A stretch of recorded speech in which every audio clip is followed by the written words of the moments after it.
Hola a todos, soy María José Fortuny, soy médico adjunto de urgencias y vengo a hablar sobre la patología aguda de la pleura, mediastino y de la pared torácica.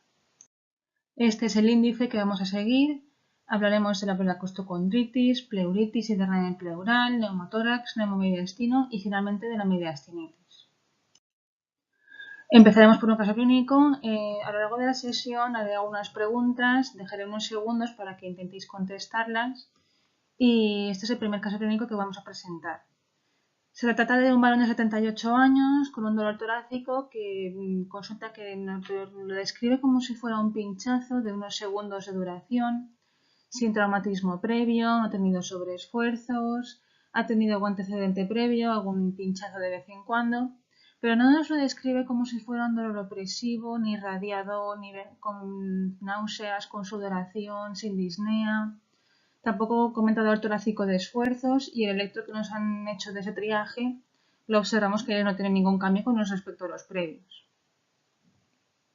Estas son las constantes, vemos que el señor está un poquito hipertenso, pero las constantes están bien. Introducimos como primer concepto la costocondritis. Es una inflamación o engrosamiento del cartílago costoesternal y esternoclavicular. Puede estar asociada por los sobreesfuerzos, traumatismos de repetición y el paciente lo describe como un dolor a punta de dedo que es punzante, mecánico, aumento con la palpación y con la inspiración profunda. Cuando este se viene asociado, cuando vemos en la exploración un edema de la pared o un eritema de lo que es la piel, podemos decir que es un síndrome de Tietz. El diagnóstico es principalmente clínico. Encontraremos un edema o eritema de la articulación esternoclavicular o esternocostal con un dolor a la palpación de punta de dedo y a la palpación y los movimientos. Existen maniobras como son la maniobra de la tracción horizontal, que es la que vemos como comprimiendo el hombro y estirando del brazo podemos reproducir el dolor, así como la maniobra del canto del gallo. Esto es muy importante con el dolor torácico, ir con mucho cuidado. Siempre tenemos que descartar patología grave. Como sabemos, el dolor torácico puede enmascarar, puede ser causa de patologías realmente graves y tiempo dependientes. En cuanto a pruebas de imagen, la placa de tórax nos aporta escasa información. Podemos encontrar esclerosis, aumento de partes blandas. En el TAC sí que podemos encontrar más información, como vemos en las imágenes, osteofitos, esclerosis o quistes subcondrales, como vemos aquí, pues una disminución del espacio articular en comparación con contralateral, un edema de la articulación. Vemos también aquí como quistes subcondrales. En la resonancia encontramos líquido intraarticular, como vemos en la imagen, cambios degenerativos y en la gramografía, que es de elección, sobre todo en patología reumática como el síndrome de Safo, encontramos una hipercaptación a estos niveles. Otra prueba de imagen que nos puede resultar también útil es en ecografía. En la ecografía sí que encontramos, podemos comparar las imágenes, es una reproducción de un dibujo de la que es el corte que podemos encontrar. Para que lo entendáis, esto es la piel. Esos son los cortes de las dos costillas, en musculatura intercostal. Y aquí es lo que podemos comparar, lo que es un cartílago sano, cuando esta es lo mismo, el corte de la costilla, el cartílago que vemos que está bien formado, que es redondito, que está bien articulado con el esternón, y en cambio aquí vemos que está como más desestructurado. El tratamiento principalmente es clínico, pues con antiinflamatorios, con analgésicos, en casos de que recurrentes o con casos con síndrome de Tietz que son bastante resistentes al tratamiento, se puede recurrir a corticoides intraarticulares. Vemos en las imágenes, por ejemplo, este es un artículo que comparten, vemos como una inflamación a este nivel se con tratamiento con corticoides intraarticulares. En la ecografía vemos aquí en el primer episodio un aumento de partes blandas con un aumento de líquido intraarticular. Para que nos orientemos, esto es esternón y esto es la costilla. Conforme van pasando las semanas, con el tratamiento con corticoides intraarticular, podemos observar que este edema que vemos aquí ya poco a poco va desapareciendo hasta la completa resolución.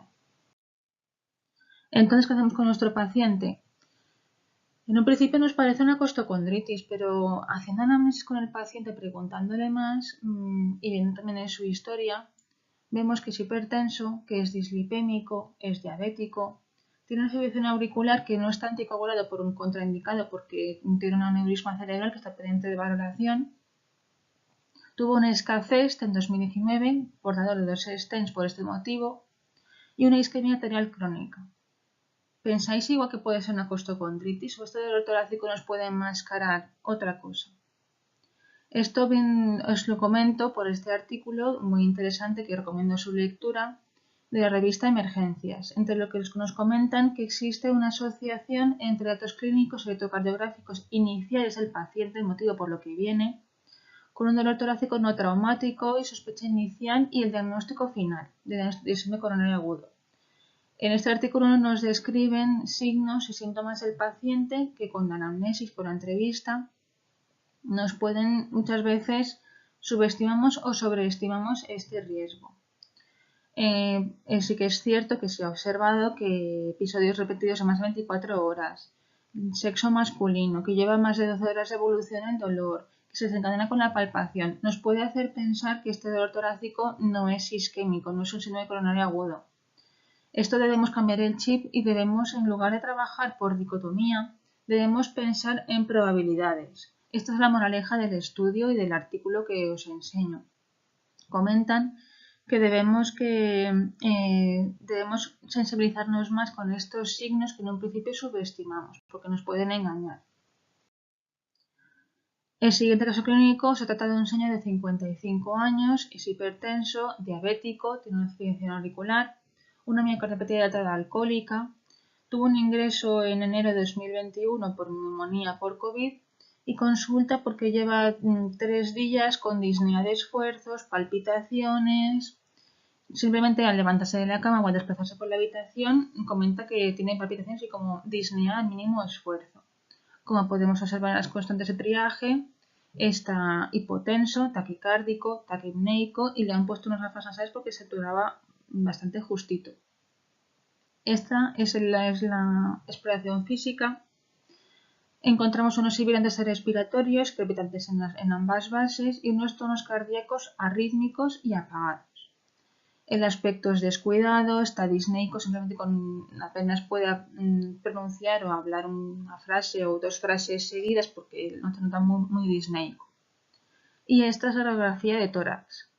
¿Qué es lo que encontráis?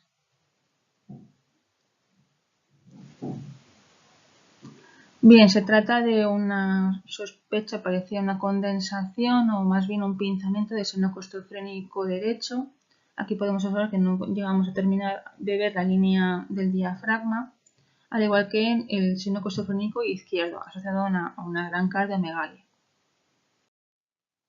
El siguiente caso clínico se trata de un varón de 79 años, hipertenso, diabético, con un carcinoma de laringe estadio 4, además de una insuficiencia renal crónica en el que se encuentra en diálisis, y consulta al paciente por disnea de 2 o 3 días de evolución, asociado a anorexia y debilidad generalizada. Las constantes son estas, como vemos está hipotenso, taquicárdico, taquipneico, un regular aspecto general. En la exploración física encontramos un murmullo vesicular ausente en el pulmón derecho y tonos cardíacos apagados. Esta es la placa de tórax. ¿Qué es lo que encontramos?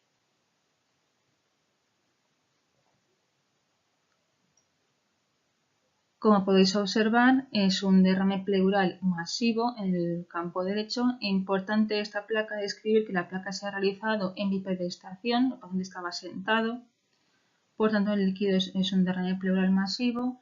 En pulmón izquierdo encontramos varios nódulos que parece una suelta de globos y lo que destaca aquí en este caso es la tráquea que se encuentra desviada hacia el lado ipsilateral del derrame pleural, cuando en realidad con un derrame pleural debería estar empujando la tráquea y estaría desviada hacia el lado contralateral. ¿Esto por qué sucede? Cuando encontremos este signo es porque debajo de este derrame pleural hay otra metástasis o un tumor que esté tirando, provocando esté tirando de la tráquea hacia el lado ipsilateral. Eso es signo de malignidad.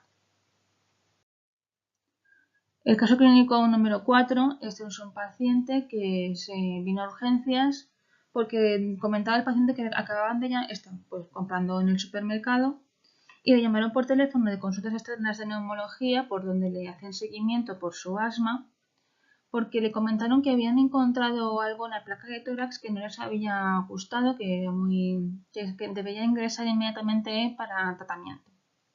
El paciente, bastante preocupado, consultó a urgencias y vemos sus antecedentes que es hipertenso, es diabético, es dislipémico, asmático, el constante está bastante estable. Y esta es la placa de tórax, la radiografía de tórax que por lo que le han hecho acudir a urgencias. ¿Qué es lo que encontráis? Como podéis observar, hay una bulla infectada. Todo esto es una gran cavidad que no hay parénquima pulmonar. Encontramos una gran cantidad de pus, entendemos que es pus por líquido, con niveles hidroaéreos, como vemos aquí y aquí. Y en la lateral, como podéis observar, se ve perfectamente la capacidad de esta gran bulla. Todo esto nos lleva a la siguiente patología, que es el derrame pleural. El líquido pleural es un resultado de un ultrafiltrado de plasma, que su cuantía se estima en 0,15 por kilo más o menos en cada hemitórax, y está regulado por 15 metros en cada hemitórax, perdón. Está regulado por un equilibrio de presiones entre hidrostáticas y oncóticas por la ley de Frank-Starling. Y además viene regulada por la permeabilidad de ambas membranas. Esto por aquí, por el equilibrio entre presiones entre hidrostáticas y oncóticas, se produce un ultrafiltrado que a su vez es reabsorbido por vía linfática, por donde yo señalo por aquí. La etiología del derrame pleural, cuando es un aumento de esta producción o hay un acúmulo de un exceso de líquido pleural, puede ser de características como transudado o como exudado. El transudado generalmente está provocado por patología más bien sistémica, una patología generalizada. Esto ocurre pues, en insuficiencia cardíaca, cirrosis, síndrome nefrótico, hipoalbuminemia. Como podemos ver en el ejemplo anterior, pues son procesos subsistémicos, como por ejemplo la insuficiencia cardíaca, como hemos visto antes, o un derrame pleural bilateral. En este otro caso, en el caso de que sea un exudado, se produce por una inflamación localizada o una irritación, que la pleura se irrita, la pleura llora porque se irrita, por tanto se produce un derrame pleural mucho más localizado, generalmente es solo un hemitórax. Ese mismo ejemplo del paciente que hemos visto antes, que es en este caso será por un tumor que está irritando la pleura y provoca este derrame pleural solo en un hemitórax. Etiología del derrame pleural hay muchísimas causas. En función de las características de este derrame pleural, podemos decir que sea un exudado, un transudado, hemotórax, quilotórax o una empiema. Importante cuando encontremos un derrame pleural de forma casual, porque pedimos una placa tórax a un paciente por cualquier otro motivo y encontramos un derrame pleural, la causa más frecuente en pacientes mayores de 60 años es causa maligna, es un derrame pleural maligno, y más cuando este caso es serohemorrágico. Puede ser causa más frecuente son por tumores de pulmón, de mama, ovario, linfoma y por último mesotelioma, menos frecuentemente. También puede ser provocado por infecciones víricas, bacterianas, TBC, por fármacos. Importante preguntar qué tipo de fármacos toma el paciente. Y en pacientes con patología autoinmune también debemos pensar si encontramos un derrame pleural que pueda ser causado por esta patología. En caso de ser un derrame hemático o serohemático, ¿cómo podemos distinguirlo? Debemos calcular la relación que existe entre el hematocrito en líquido pleural y entre el hematocrito que existe en el suelo. Cuando es más de 0,5 diremos que es un hemotórax, que es simplemente por un traumatismo, y cuando es menos de 0,5 diremos que es un derrame serohemático. Las causas más frecuentes de derrame pleural hemático o serohemático son las 3 T's: trauma, tumor y T. En cambio, en el derrame pleural por tuberculosis, el líquido pleural es característico de que sea linfocitario, glucosa baja, ADA elevado, pero de este tipo de líquido nos puede engañar en estadios iniciales que puede ser incluso normal. El diagnóstico de confirmación de la TBC pleural o derrame pleural por TBC será a través de la determinación del interferón gamma y biopsia pleural. La clínica del derrame pleural es en función de la etiología, del volumen, de la localización de ese derrame pleural, de la capacidad pulmonar del paciente, pero generalmente por el mismo derrame pleural provoca una irritación de lo que es la pleura y provoca dolor pleurítico, disnea, tos. En cuanto a la entrevista al paciente debemos preguntar por antecedentes patológicos o buscar en su historia si tiene cáncer, insuficiencia cardíaca o tiene signos o síntomas de insuficiencia cardíaca, si el paciente es EPOC, el tiempo de evolución, síntomas acompañantes, los fármacos como he comentado antes. Y en la exploración física, si es un derrame pleural masivo, veremos una disminución de los movimientos respiratorios en ese hemitórax afectado. Incluso podemos encontrar crepitantes asociados. La prueba de imagen más clásicamente utilizada es la radiografía de tórax. En función del volumen del líquido pleural que encontremos, podemos encontrar unos signos específicos. En cambio, muchas veces cuando el derrame pleural es encapsulado, puede despistarnos y puede llevarnos a error, puede llegar a simular un nódulo fantasma, como se dice aquí, como si fuera un nódulo que en la proyección PA sí que podemos ver un nódulo, pero si vemos a lateral no es un nódulo, es un derrame pleural encapsulado, o bien una falsa elevación del diafragma, que es lo que se dice signo de roca de Gibraltar. Por tanto, insisto y recalcar la importancia de siempre valorar ambas proyecciones. El TAC torácico es la prueba que tiene mayor sensibilidad, especialmente para valorar el estudio de extensión, engrosamiento de la pleura y la existencia de bullas, pero tiene una menor sensibilidad para detectar los septos. Como podemos ver en las imágenes, esta es el TAC del paciente de la bulla sobreinfectada. Podéis observar que aquí sí que vemos los septos, pero en este caso, conforme vamos bajando las imágenes, los cortes, no podemos distinguir si está muy encapsulado o más o menos, y esto nos puede dar peor información. Esta información nos puede complementar con la ecografía torácica. Como podemos observar aquí sí que se ven estas líneas que son los septos en los que se divide el derrame pleural.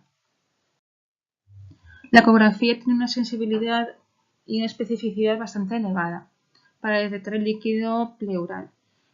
Solo basta con 10, 15 centímetros cúbicos de líquido, incluso un poquito menos, podemos decir que el paciente ya tiene un derrame pleural. Además, nos permite cuantificar el volumen del derrame, el aspecto si es un trasudado o es un exudado por la cantidad de ecos o por sus características ecográficas. Además, como he dicho antes, la presencia de septos o una condensación adyacente. En caso de pacientes que hayan recibido un traumatismo o una fractura costal, podemos determinar si existe hemotórax asociado y guiar, por supuesto, a la toracocentesis.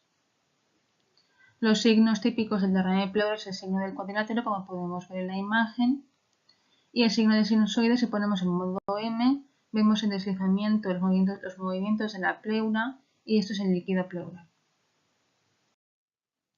En cuanto al diagnóstico del líquido pleural, debemos plantear cuándo debemos pinchar este derrame pleural y extraer el líquido y analizarlo o bien drenarlo también. Pincharemos cuando el derrame tenga más de 1000 mililitros en la radiografía o más de 2 espacios intercostales en la ecografía. Cuando sospechemos de que sea un derrame pleural complicado, un empiema, encontremos un engrosamiento pleural o loculado, generalmente está más bien contraindicado o no está recomendado cuando es un derrame pleural que tenemos muy claro que es un transudado, un paciente con insuficiencia cardíaca, o es un paciente con un cáncer de pulmón avanzado, o tener plaquetas a menos de 50.000 o tiempo de hipotonía a menos de 50%, esto quiere decir problemas de coagulación. Generalmente no está aconsejado hacer una toracocentesis diagnóstica. En función de las características del líquido pleural que obtengamos, puede ser normal si es seroso o amarillento, que son signos de transudado. Si es purulento, pensaremos en un derrame paraneumónico, hemático, si tiene olor a amoníaco. Esto nos lleva a los criterios de Light, que todos conocemos. Estos criterios tienen una gran sensibilidad. Solo con uno de los tres criterios que cumpla el líquido pleural ya nos encontraremos ante un exudado. Sin embargo, el doctor Porcels, que si habéis estudiado en la Universidad de Lleida lo conoceréis, estos criterios él comenta en este artículo que clasifican erróneamente, muchas veces se clasifican como exudados cuando en realidad son transudados, especialmente en pacientes con insuficiencia cardíaca o insuficiencia hepática o cirrosis que están recibiendo tratamiento con diuréticos, o también puede ser derrames hemáticos. Como alternativa, como él propone, en la determinación del NT-proBNP en el líquido pleural como marcador de insuficiencia cardíaca, con características de exudado, para daros un diagnóstico un poco más fiel a la patología que sospechamos. En cuanto al análisis del líquido pleural, no me voy a extender con lo que son hallazgos de laboratorio, simplemente comentar que un pH de menos de 7,30, en este caso menos de 7,30 en un exudado, es indicación de tubo de drenaje, porque es altamente indicativo de que sea un empiema y debemos drenarlo. Sin embargo, pensar también que patología autoinmunitaria como artritis reumatoide puede provocar también, como he dicho antes, un derrame pleural, y este derrame pleural nos puede simular perfectamente un empiema, porque también tiene un pH muy ácido. Otros estudios, como es el cultivo de líquido pleural, comentar que tiene una escasa rentabilidad diagnóstica. Solo el 40% de los casos es negativo en el 40% de los casos, quiero decir. Sin embargo, debemos realizarlo siempre que extraigamos una muestra. Tratamiento del derrame pleural. En primer lugar, como sabemos todos los urgenciólogos, el ABCD. Siempre en un paciente descartar inicialmente inestabilidad hemodinámica o ventilatoria que esté provocado por este derrame pleural. En función de la etiología, en caso de que sea paraneumónico, un empiema, en función de la proveniencia del paciente o sus antecedentes, determinaremos un tratamiento antibiótico empírico. Diferenciaremos si el paciente viene de casa o viene de la calle, es un paciente joven, sin patología previa. Diremos que es un derrame pleural asociado a una neumonía adquirida en la comunidad y trataremos con estos antibióticos. Destacar que la clindamicina cada vez está menos recomendado su uso por un aumento de resistencia a este antibiótico. En cambio, un paciente que se ha ido ingresado previamente o vive en una residencia o está en una cirugía o un ingreso previo, debemos pensar en una patología más bien un derrame pleural por bacterias de origen nosocomial. A la hora de decidir qué antibiótico debemos pautar, valoraremos las resistencias locales de donde estemos trabajando. Plantear también que las escleronas tienen una escasa penetración pleural, por tanto estarían contraindicados, no están recomendados en tratamiento intrapleural, y no cubriremos de entrada las neumonías atípicas en el tratamiento empírico. En cambio, en un derrame pleural maligno, con un paciente con anemia previa o con que ya se ha decidido un manejo conservador o paliativo, plantearemos una toracocentesis evacuadora como tratamiento sintomático.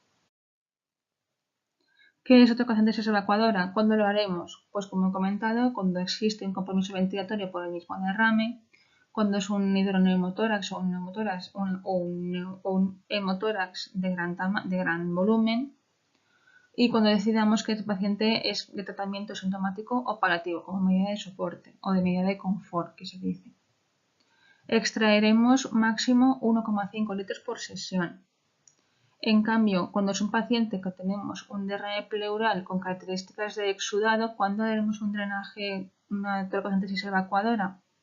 Cuando el líquido pleural es turbio, es purulento. Cuando está loculado, sí que plantearemos extraer el líquido de la cavidad de mayor tamaño o que tengamos mejor acceso.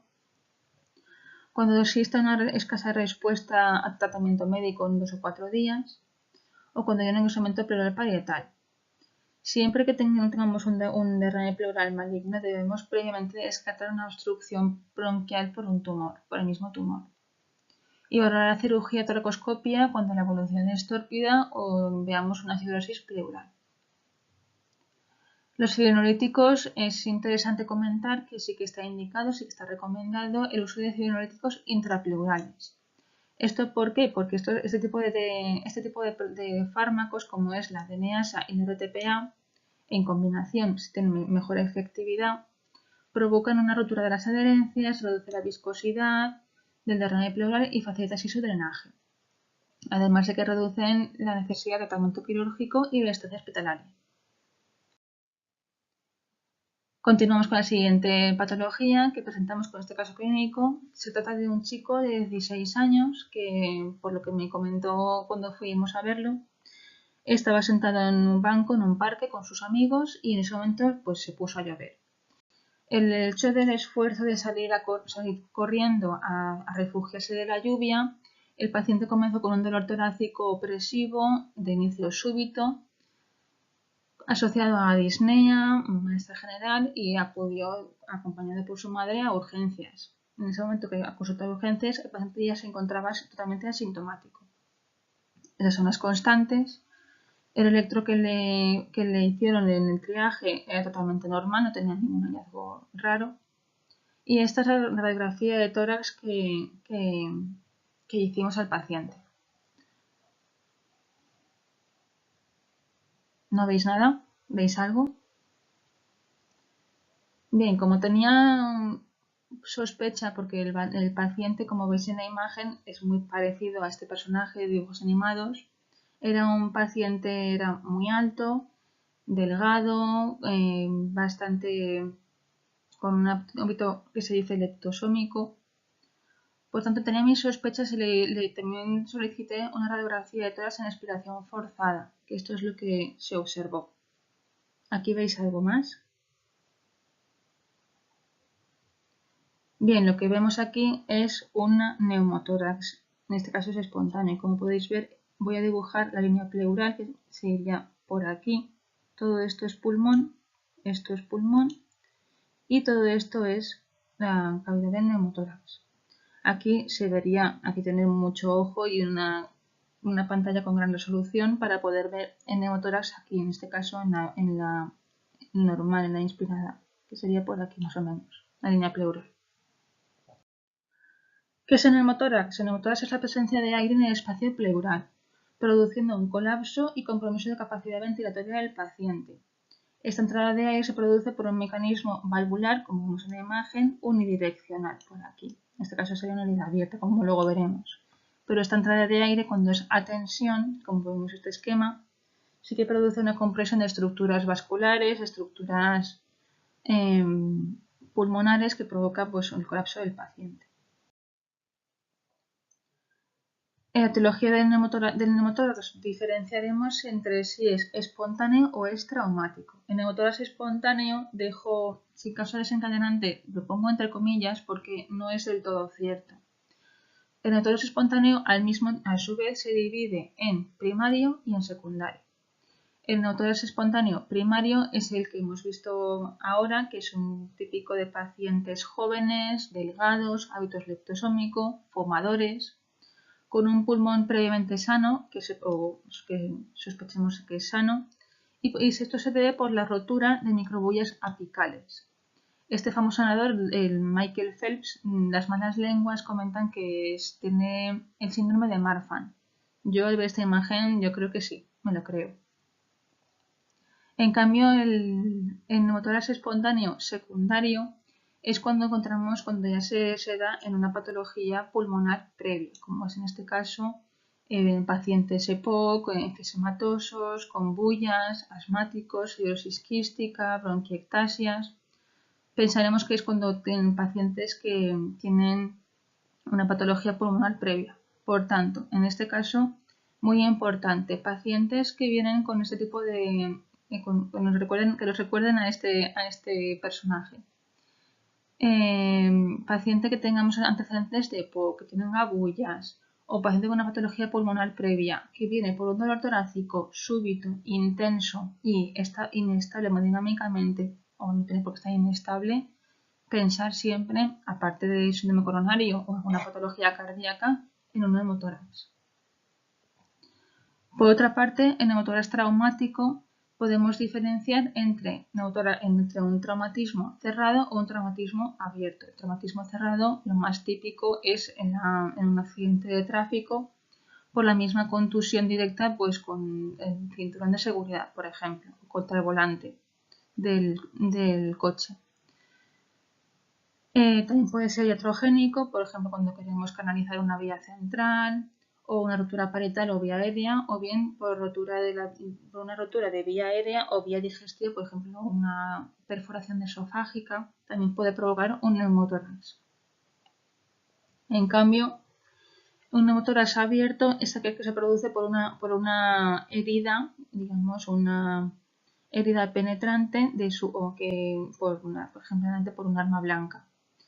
Esta herida tiene que alcanzar un 2-3 centímetros de la tráquea. Vemos que es una herida succionante y que entra aire de forma, como habéis visto antes, univalvular hasta la igualación de ambas presiones, de fuera y de dentro. Clínica de neumotórax, pues como nos comentaba este paciente, es un dolor torácico opresivo, muchas veces relacionado con la disnea, pero esta disnea muchas veces el paciente puede estar totalmente asintomático, viene solo porque le duele la espalda. Ya, esto también lo hemos visto en urgencias, que me duele la espalda, que me he hecho un movimiento brusco o me cambio de posición y me duele mucho la espalda y me cuesta respirar. O no, simplemente solo me duele la espalda. Imaginemos que a este paciente le hacemos una placa de tórax o bien el paciente inestable, sudoroso, le hacemos esta placa. ¿Aquí qué hacéis? Bien, como podemos ver en la imagen, aquí todo esto, aquí no hay pulmón. El pulmón es esto, es esta pasita. Todo esto que está aquí arrugado, esto es el pulmón. Por tanto, nos encontramos ante un neumotórax a tensión. Esto es una emergencia médica. Este paciente se nos puede parar en cuestión de minutos, segundos. Tenemos que correr y correr mucho. No entretengámonos con me lo llevo a rayos, no tengo muy claro, que si escucho una hipofonesis, no. Pasarlo a la zona de agudos, en este caso la rea, y pincharlo. Que luego no lo tenga, bueno, se va a llevar un drenaje igualmente, pero esto es muy importante. Luego veremos cómo actuar. Esos pacientes vienen muy malitos, con inestabilidad hemodinámica, ingurgitación yugular, desviación de la tráquea hacia el lado contralateral, taquicardia, cianosis e hipotensión. Están pacientes en plan muy malitos. Diagnóstico de neumotórax. Generalmente cuando vemos en la imagen que es un neumotórax, realizaremos una analítica de sangre. Generalmente una gasometría arterial se satura el paciente a menos de 90 o vemos que existe una patología pulmonar de base. Pediremos hemograma, bioquímica, una coagulación. Y en la placa de tórax podemos medir y podemos valorar la indicación de drenaje pleural, de drenaje del neumotórax a través de, pues podemos hacer a través de medir la cámara pleural. En este caso existen dos formas, la forma clásica o la que recomiendan los libros en las guías, especialmente las británicas, comentan que debemos calcular la diferencia entre la distancia de línea media con la línea pleural, que es esta de aquí en azul, y esta de aquí en azul, que la pinto de rojo, y la distancia entre lo que es la línea media, que es aquí, la pintada de verde, con la pared torácica. Si esta distancia es más o menos de 2 centímetros, diremos que el tamaño es importante y valoraremos el grado de colapso pulmonar. Otra forma de medirlo más extendida es medir la distancia entre lo que es el ápex pulmonar aquí mismo, que pinto yo en rojo, hasta lo que es la caja o la pared torácica en ápex, que es aquí. Si esta distancia es más de 2 centímetros, es indicativo de poner un drenaje. Si tenéis más tiempo y os gusta hacer cálculos, podéis calcular también el volumen de la cámara pleural con esta fórmula. En cambio, el tag de tórax es muchísimo más, nos puede aportar mucha más información. Es considerado como el gol estándar en neumotórax pequeños o cuando encontremos un paciente que tenga bullas o enfisema centroacinar, como vemos en las imágenes, el tag de tórax es muchísimo más fino a la hora de buscar este tipo de lesiones. En cambio, la ecografía torácica, algunos autores y algunas guías ya lo consideran como la primera prueba complementaria a realizar en no sospecha de neumotórax. ¿Por qué? Porque tiene una elevada sensibilidad, mucho más sensible que la placa de tórax, como hemos visto. Nos permite determinar el tamaño del neumotórax y guiar la toracocentesis. ¿Qué signos ecográficos nos ayudan a descartar la presencia de neumotórax? En primer lugar, en modo B, el deslizamiento pleural o lung sliding. Esto descarta al 100%, con un valor predictivo negativo del 100%, que exista un neumotórax. En modo M, si ponemos tenemos puesta la sonda, ponemos en modo M, vemos el signo de la orilla de mar, que es este de aquí. ¿Qué signos confirman el neumotórax? Pues el punto pulmón. El punto pulmón es patognomónico del neumotórax. Cuando vemos aquí hay deslizamiento, como vemos aquí, y aquí no hay deslizamiento pleural, como vemos en la imagen, sliding y no sliding, este punto de aquí, que marco en una cruz, este punto de aquí nos indica que en este punto de la pleura, donde tenemos la sonda puesta, hay una separación de ambas pleuras. Y esto es patognomónico de neumotórax. Si ponemos el modo M en la zona que no hay deslizamiento pleural, veremos el signo del código de barras. En cambio, cuando vienen asociados al enfisema subcutáneo, este enfisema nos puede impedir o dificultar la transmisión de ultrasonidos, por tanto la ecografía en este caso no sería tan útil. Tratamiento de neumotórax. Generalmente cuando es pequeño y neumotórax es espontáneo, podemos optar por tratamiento conservador, dejar en observación unas horas y hacemos una radiografía de control en una semana. Cuando encontramos el neumotórax es más de 2 centímetros o tiene un colapso de más del 30% del drenaje, debemos realizar un drenaje por aspiración o con sello de agua o Pleurevac. Realizaremos una placa de control a las 4 horas después de insertar el tubo y 2 horas después de retirar ese tubo. Evitaremos un drenaje brusco para evitar provocar un edema agudo del pulmón. Como hemos comentado antes, en neumotórax a tensión el diagnóstico es clínico, insisto, es una emergencia médica. En este caso pasaremos el paciente inmediatamente a reanimación y realizaremos una punción a nivel del segundo espacio intercostal, línea medio clavicular, como comentan aquí en la imagen, en este punto, y posteriormente realizaremos un drenaje con tubo pleural. En caso de encontrar un neumotórax abierto, el paciente consultará o veremos al paciente con una herida generalmente es por arma blanca, vemos una herida en pared torácica succionante, pues en este caso cubriremos la herida con gases por 3 lados y dejamos un lado libre, como vemos en la imagen. Este mecanismo tapamos por 3 lados, como vemos en la imagen, y aquí dejamos un espacio libre por el que deja salir el aire, pero no deja entrar, porque en la inspiración, cuando el paciente inspire, colapsará, evitando así la entrada de más aire. El quinto caso clínico se trata de un paciente de varón de 20 años que consultó hace 2 días por un dolor torácico con irradiación al cuello tras estar practicando deporte, en este caso el fútbol. No recibió traumatismos, consultó hace 2 días por este motivo y fue diagnosticado como pericarditis. Sin embargo, el paciente vuelve a consultar porque el dolor es más intenso, irradia hacia el cuello y tiene un poco de disnea. Estas son las constantes del paciente, tiene un aspecto general, está apneico, y revisamos las pruebas de hace 2 días. La analítica que le hicieron presentó unas troponinas de 12, unas típicas en 1700, el electro que le hicieron y esa es la radiografía de tórax. Aquí veis algo.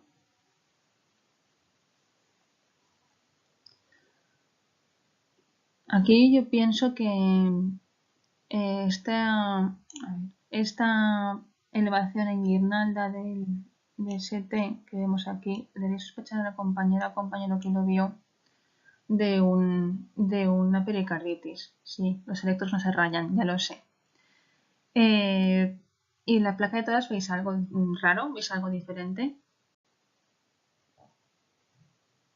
¿No? ¿Sí? Luego lo veremos. ¿Qué es el neumomediastino? El neumomediastino es la presencia de aire en el mediastino. Muy bien, eso lo sabemos todos.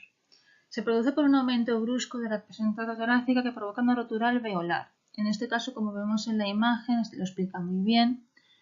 Vemos en la rotura de algún alvéolo, de algún vía vascular, en el punto A. Vemos que este aire va viajando por el ilio hasta llegar a los bronquios principales. Puede llegar a ascender hasta el nivel cervical, provocando enfisema subcutáneo que se puede extender hasta los hombros o clavículas. Incluso puede descender viajando este aire, disecando estructuras hasta llegar a ser un neumopericardio. ¿Por qué se produce? Generalmente puede ser primario o secundario, como es lo mismo que el neumotórax. Puede ser traumático, puede ser por una perforación de vía aérea o de vía digestiva, también se ha descrito por inhalación de cocaína o de marihuana y iatrogénico asociado a ventilación mecánica, como veremos después. La clínica, como describía el paciente del caso clínico, es un dolor torácico que irradia el cuello y a la espalda. En función de qué estructuras pueda comprimir esta presencia de aire, nos puede llevar a una disfonía cuando es una compresión del nervio recurrente, a una disfagia o una disnea. Puede estar acompañado también de enfisema subcutáneo. El signo de Hamann se presenta en el 12 al 50%.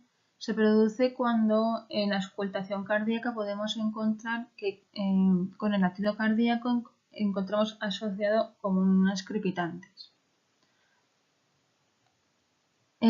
Siempre debemos descartar en un neumomediastino la presencia de rotura de vía aérea o de vía digestiva. Esto es lo más importante.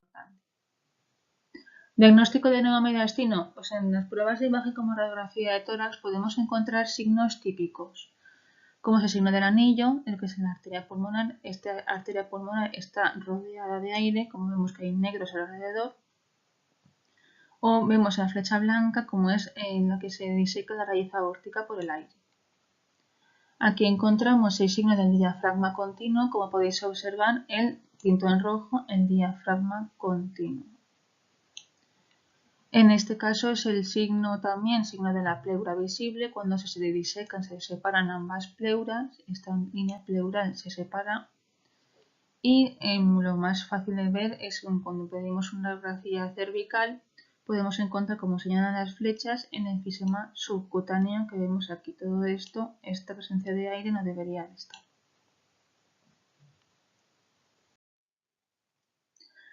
En la ecografía, ¿qué podemos encontrar?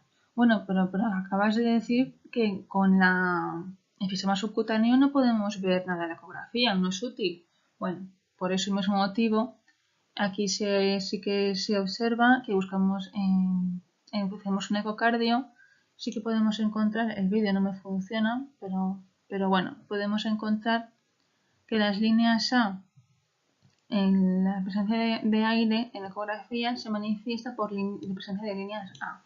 Si estas líneas A se encuentran en paraesternal y en apical, pero si podemos ver ecocardio con 4 cámaras, encontraremos la ventana de 4 cámaras, nos encontraremos ante un neumomediastino simple. En cambio, cuando no podemos ver ninguna de las proyecciones, veremos solo líneas A, nos encontraremos ante un neumopericardio. Otras pruebas que nos pueden orientar hacia hacer un diagnóstico diferencial. En este caso el electro nos puede confundir, al contrario, nos puede llevar a error. Muchas veces muchos neumomediastinos pueden ser diagnosticados como pericardios, como es el caso clínico.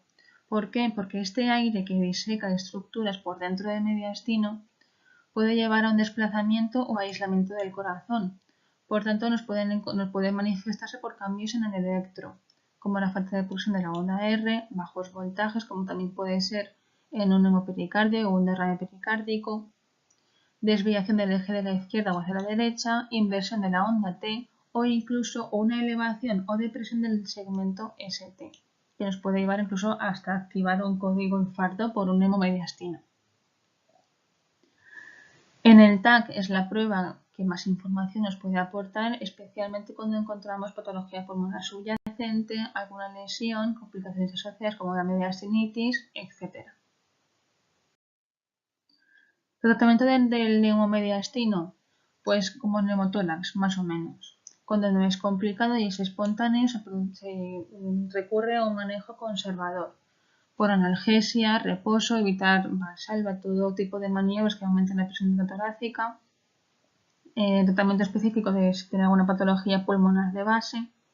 Se ha observado que la oxigenoterapia al 100% favorece el lavado de nitrógeno, por tanto sí que estaría recomendado, pero no está recomendado el tratamiento de entrada con antibioterapia. Generalmente es una resolución clínica en más o menos una semana. Cuando está asociado a neumotórax o una perforación aérea o digestiva, haremos el tratamiento específico de estas complicaciones. Cuando viene asociado a un enfisema subcutáneo masivo, como es en este paciente que está totalmente hinchado, todo esto que ha hecho una disecación de todo el tejido subcutáneo, se puede recurrir a un drenaje percutáneo. Solo dos palabras de COVID. Sí que se ha observado asociación de infección por COVID con neumotórax y con neumomediastino, pero como con cualquier tipo de infección pulmonar, no es lo mismo que hemos comentado antes. Especialmente en pacientes, puede ser generalmente es un neumotórax secundario, especialmente en pacientes con EPOC, con bullas o con alguna complicación asociada. También se ha visto descrito neumotórax iatrogénicos y también neumomediastino iatrogénicos por ventilación mecánica no invasiva.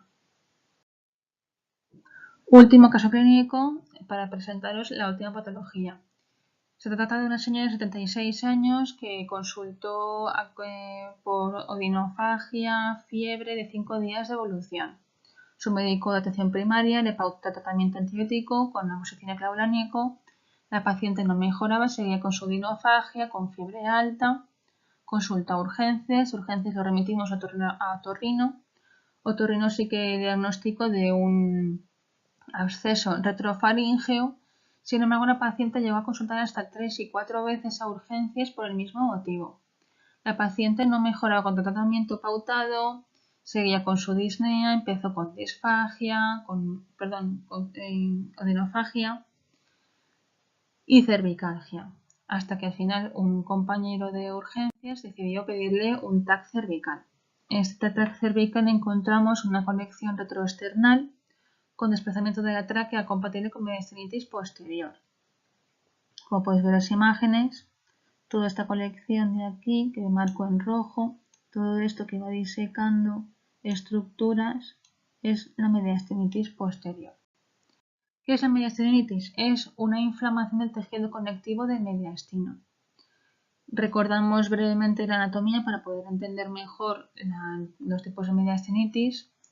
El mediastino se divide primero en mediastino superior y mediastino inferior. A su vez, el inferior se divide en mediastino anterior, que es este de aquí en azul, mediastino medio, que es donde están las estructuras vasculares que están marcadas en amarillo, y mediastino posterior, que es donde encontramos aorta, esófago, es el mediastino posterior. En función de donde venga la infección, por ejemplo, una esternotomía que sea complicado por una infección provocará una mediastinitis anterior. En cambio, una perforación de vía aérea o perforación esofágica nos provocará una mediastinitis posterior. En este caso puede ser una mediastinitis simpatizante descendente, lo que tenía la señora. La clínica. Cuando es una mediastinitis generalmente por perforación de vía aérea digestiva, es un cuadro de rápida evolución. Es un paciente que vienen muy malitos. Vienen por clínica de taquicardia, taquipnea, incluso podemos encontrar asociado un enfisema subcutáneo en la exploración física. En cuanto a las pruebas de imagen, en la radiografía de tórax y en el raquis cervical podemos encontrar este aire retrofaríngeo y un enfisema subcutáneo. El TAC es lo que, como hemos visto, también nos aporta mucha información. Y de tratamiento, como buenos urgenciólogos, el ABCD, estabilizamos al paciente Y perforación, en el caso de perforación aerobic digestiva, iniciamos tratamiento antibiótico empírico lo más pronto posible y valoramos también, en caso de complicaciones o mala evolución, de tratamiento quirúrgico. Importante que en esta patología tenemos que correr porque tiene una elevada mortalidad. Conclusiones para llevarnos en la bata. El diagnóstico diferencial de dolor torácico con un electro normal, debemos siempre buscar signos y síntomas de alarma y pensar siempre en probabilidad, si es más probable o menos probable que en un dolor torácico atípico sea de origen isquémico o una patología grave. La costocondritis o el síndrome de Tietz, este diagnóstico es clínico y el tratamiento también es clínico. Los criterios de Light nos ayudan a distinguir entre transudado y exudado. Sin embargo, siempre piensa que los diuréticos nos pueden engañar. El tratamiento empírico precoz en derrame pleural paraneumónico es muy importante y la ecografía nos aporta mucha más información que la radiografía de tórax. En el neumotórax espontáneo, le pediremos, si tenemos sospechas, una radiografía de tórax en expiración forzada y determinaremos si hay un más del 70% de colapso pulmonar. En neumotórax de extensión, repito, insisto, el diagnóstico es clínico, es una emergencia médica y debemos realizar el tratamiento de forma inmediata a través de la punción del segundo espacio intercostal, línea medio clavicular y posteriormente un drenaje. El neumomediastino nos puede engañar, muchas veces el electro nos puede decir que es una pericarditis o nos puede hacer sospechar incluso de un infarto y valorar siempre el riesgo de taponamiento cardíaco y de mediastinitis porque si está asociado o no a una perforación aérea o digestiva, de vía aérea o de vía digestiva. En infecciones por COVID sí que se ha visto relacionado el neumotórax y neumomediastino como cualquier otra infección pulmonar y también relacionado con la ventilación mecánica. Y la mediastinitis es una infección de muy mal pronóstico que debemos iniciar tratamiento empírico antibiótico lo más pronto posible y drenaje. Y buscaremos siempre la causa que no sea perforación de vía aérea o de vía digestiva asociadas. Esta es la bibliografía por si queréis consultar cualquier cosa. Bueno, y esto es todo. Gracias por vuestra atención y hasta pronto.